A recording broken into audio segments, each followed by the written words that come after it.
संस्कृत ज्ञान मंजरी के मेरे प्यारे दर्शकों के लिए मेरा प्यार भरा नमस्कार।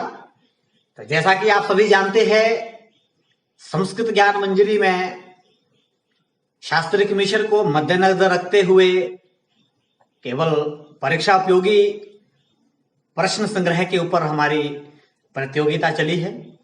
तो मैंने आपसे पिछली कड़ी में कहा था कि महाभारत की जो कथा वस्तु पर्वों में वर्णित है, मैं उसके ऊपर आपके लिए वीडियो लेकर आऊंगा। तो आज मैं महाभारत में जो 18 पर्व है उसमें से प्रारंभिक जो 10 पर्व है उसकी प्रष्टव्य कथा वस्तु को आप लोगों के समक्ष प्रस्तुत करूंगा। जो भी इसमें से महत्वपूर्ण प्रश्न इन पर्वों से पूछे जाते हैं उसके बारे में आज हम चर्चा करेंगे। विषय प्रारंभ करने से पहले मैं आपको कहना चाहूंगा कि जिन्होंने अभी तक मेरा चैनल सब्सक्राइब नहीं किया है, चैनल को जरूर सब्सक्राइब करें और बेल आइकन प्रेस करना ना भूलें ताकि आपको हर एक वीडियो का अपडेट मिलता रहे। तो आइए शुरू करते हैं महाभारत के पर्व की कथा वस्तु। तो आज हम करेंगे आदि पर्व से लेकर सौप्तिक पर्व में वर्णित जो प्रमुख कथा वस्तु संग्रह है और उसमें से वस्तुनिष्ठ जो प्रश्न है। तो बात करेंगे आदि पर्व की। तो आदि पर्व की अगर बात करें तो आदि पर्व में जो चंद्रवंश था, आप जानते होंगे कि जो पांडु है चाहे कौरव वंश है, इन सब का जो वास्तविक जो प्रमुख मूल है वह क्या है? चंद्रवंश है। ये चंद्रवंशी है। तो आदि पर्व में चंद्रवंश का जो इतिहास है उसके बारे में विस्तृत रूप से वर्णन किया गया है। फिर आदि पर्व में आपके खांडवदाह का वर्णन है, बहुत ही प्रष्टव्य है, बार बार पूछा जाता है कि खांडवदाह का वर्णन किस पर्व में किया गया है। इसके साथ साथ बकासुर वध का वर्णन भी आदि पर्व में ही मिलता है। फिर इसके साथ एकलव्य की जो गुरु भक्ति है उसका वर्णन आदि पर्व में वर्णित है। इसके साथ जो कौरव थे और आपके पांडव थे उनकी उत्पत्ति का वर्णन आपके आदि पर्व में वर्णित है। इसके साथ आदि पर्व में अन्य प्रकार के शकुंतलादि व्याख्यानों का भी इसमें उल्लेख मिलता है। फिर बात करेंगे हम सभा पर्व की। तो सभा पर्व में शिशुपाल वध, जो कि बहुत ही प्रष्टव्य कथा है और इसमें से इस प्रकार का ही प्रश्न पूछा जाता है कि शिशुपाल वध महाभारत के किस पर्व से लिया गया है? तो शिशुपाल वध जो है सभा पर्व में वर्णित किया गया है। इसके साथ ही इसमें पांडवों की जो दिग्विजय की जो यात्रा थी उसका भी इसमें उल्लेख किया गया है। इसके साथ इसमें जरासंध वध बहुत ही प्रष्टव्य है, यह भी सभा पर्व में वर्णित है। साथ ही साथ पांडवों के लिए जो 12 वर्ष का संन्यास दिया गया था और 1 वर्ष का जो अज्ञातवास है इसका वर्णन सभा पर्व में किया गया है। सभा पर्व में ही जो राजा युधिष्ठिर थे उनके द्युत क्रीड़ा का वर्णन है और राजसूय यज्ञों का भी इसमें उल्लेख है। फिर बात करेंगे वन पर्व की। तो वन पर्व में प्रष्टव्य प्रश्न है, नोट कीजिएगा, किरमौर वध। और मैं आपको बताना चाहूंगा कि जो वन पर्व है, वन पर्व में 1/4 जो है उपाख्यानों का ही वर्णन उपलब्ध होता है, जिसमें क्या है आपके मत्स्य उपाख्यान, नल उपाख्यान, राम उपाख्यान और आपके शिवी उपाख्यान, सावित्री उपाख्यान इत्यादि जो है इस वन पर्व में वर्णित किए गए। एक बार फिर से नोट कीजिएगा, वन पर्व में किरमौर वध, आपके मत्स्य उपाख्यान, नल उपाख्यान, रामादि उपाख्यान और शिवी उपाख्यान, सावित्री आदि जो उपाख्यान है वह वन पर्व से ही लिए गए हैं या वन पर्व में ही वर्णित है। फिर बात करते हैं विराट पर्व की। तो जैसा आप सभी को विदित होगा कि विराट पर्व ही वह पर्व है या विराट में जो कथा वस्तु है कि जिसमें जो 5 पांडव युधिष्ठिर इत्यादि थे ये भिन्न भिन्न वेश बना करके उसमें उनके साथ रहते हैं। कोई पाचक का काम करता है, कोई सरेंद्री का काम करता है। तो ये विराट पर्व में इनका वर्णन किया गया है। फिर विराट पर्व में बहुत ही प्रश्नव्य प्रश्न है, बार बार पूछा जाता है कि कीचक वध कहां से लिया गया है। तो कीचक वध का वर्णन भी विराट पर्व में ही वर्णित है। इसके साथ जीवित वध का उल्लेख है और इसमें अभिमन्यु और जो उत्तरा है उनके विवाह का भी उल्लेख किया गया है। इसके साथ इसमें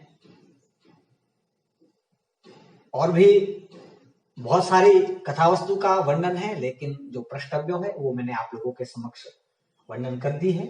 आगे चलते हैं, उद्योग पर्व की बात करते हैं। तो नोट कीजिएगा, उद्योग पर्व में सबसे जो प्रश्नव्य प्रश्न है, एक तो है अंबो उपाख्यान कि अंबो उपाख्यान का वर्णन उद्योग पर्व में किया गया है। इसके साथ श्री कृष्ण भगवान का संधि का प्रस्ताव लेकर के कौरवों की सभा में जाना, और इसमें क्या होता है कि पांडवों के लिए क्या मिलते हैं, श्री कृष्ण भगवान मिलते हैं और दूसरों के लिए इनकी सेना प्राप्त होती है।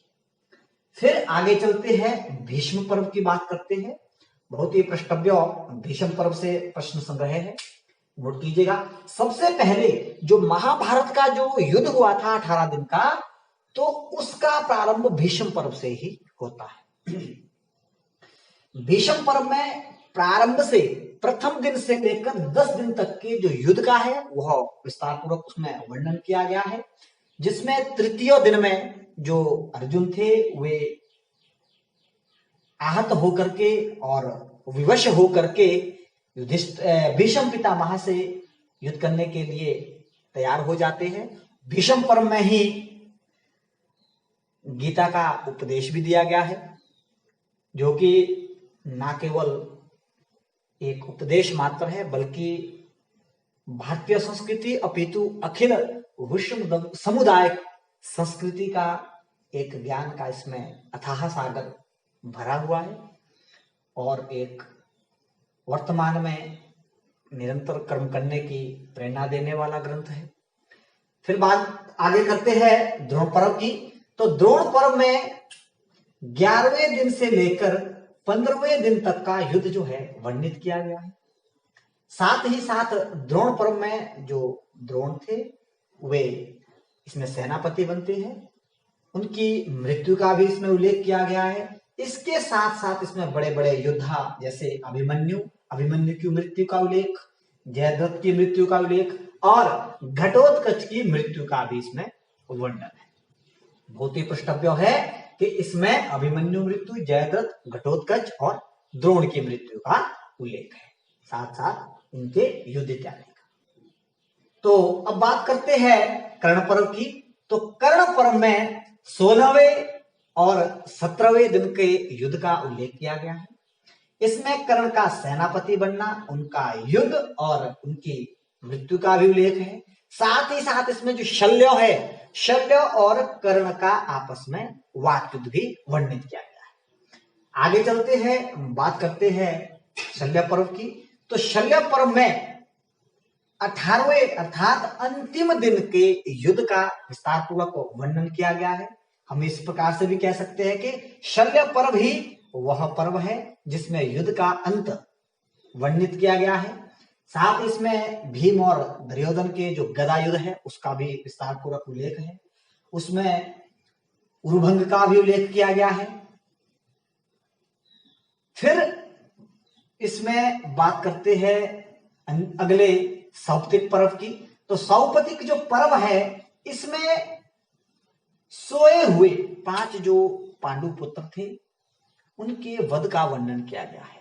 मैं आपको बताना चाहूंगा थोड़ी सी कथा वस्तु को कि कृतवर्मा, कृपाचार्य और अश्वत्थामा 5 पांडु के पुत्रों को 5 पांडव मान करके उनकी निर्मम हत्या कर देते हैं और इसके पश्चात अश्वत्थामा दुर्योधन के पास उनके